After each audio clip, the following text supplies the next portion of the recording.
Hi అండి, నమస్తే. నేను మీ లక్ష్మి. అందరూ ఎలా ఉన్నారు? బాగున్నారు అనుకుంటున్నా. Welcome back Rambabu Shastri kitchen. ఈరోజు నేను వచ్చి కొత్తిమీరని గ్రైండ్ చేసి ఇన్స్టంట్ దోశ వేస్తున్నాను. ఇది ఒక అరగంటలో ప్రిపేర్ చేసుకోవచ్చు. ముందుగా ఒక మిక్సీ జార్ తీసుకుని దాంట్లో ఒక 2 పచ్చిమిరపకాయలు, కాస్త కొత్తిమీర, కాస్త ఉప్పు, పసుపు, కారం, కాస్త వాటర్ని కూడా యాడ్ చేయండి. ఈ దోశలు కాస్త క్రిస్పీగా రావడం కోసం ఒక 1 కప్పు ఉప్మా రవ్వను కూడా యాడ్ చేయండి, సూజీ రవ్వని. అలాగే ఒక 1 కప్పు పెరుగు, పుల్లని పెరుగైనా లేదా చల్లనైనా యాడ్ చేయండి. వీటన్నింటినీ కూడా మిక్సీలో వేసి మెత్తగా పేస్ట్ లాగా గ్రైండ్ చేసేయండి. ఈ మొత్తం రవ్వ ఇవన్నీ కూడా మిక్సర్ అయ్యేంత వరకు కూడా గ్రైండ్ చేయండి. అలాగే ఒక గాజు బౌల్ తీసుకొని అందులో ఒక 2 కప్పుల గోధుమ పిండి, అలాగే ఒక 2 కప్పుల మైదా పిండిని కూడా యాడ్ చేసుకోండి. మైదా అనేది మీ చాయిస్ అండి, కావాలంటే యాడ్ చేసుకోండి, లేకపోతే లేదు. ఈ 2 పిండిల్లోని కాస్త ఉప్పును కూడా యాడ్ చేసుకోండి.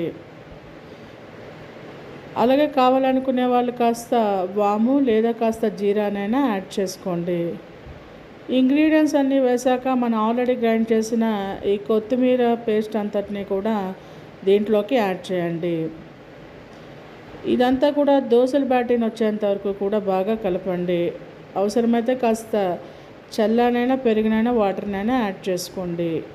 ఇదంతా కలిపి మూత పెట్టి ఒక పావు గంట 20 నిమిషాలు వదిలేయండి. ఒక 20 నిమిషాల తర్వాత మనకు బ్యాటర్ని అంతా కూడా ఈ విధంగా తయారవుతుంది. దీంట్లో ఆల్రెడీ కారం అన్నీ యాడ్ చేసాం కాబట్టి కావాలనుకునే వాళ్ళు కాస్త ఆనియన్స్ని కూడా యాడ్ చేసుకోండి. ఈ బ్యాటర్ని అంతా కూడా ఒకసారి బాగా మళ్ళీ మిక్స్ చేయండి. దోశల పాన్ పెట్టి దీని మీద కాస్త నెయ్యిని అప్లై చేయండి. ఈ ఆకుకూరలు పేస్ట్ చేసిన ఏ గ్రేవీ అయినా సరే దోశ వేసేవాళ్ళు కాస్త నెయ్యి వేస్తే టేస్టీగా. ప్యాన్ వేడెక్కాక ఈ దోశల పిండిని వేసి దోశలు వేయండి. ఇవన్నీ కూడా లో ఫ్లేమ్లో కాలాలి.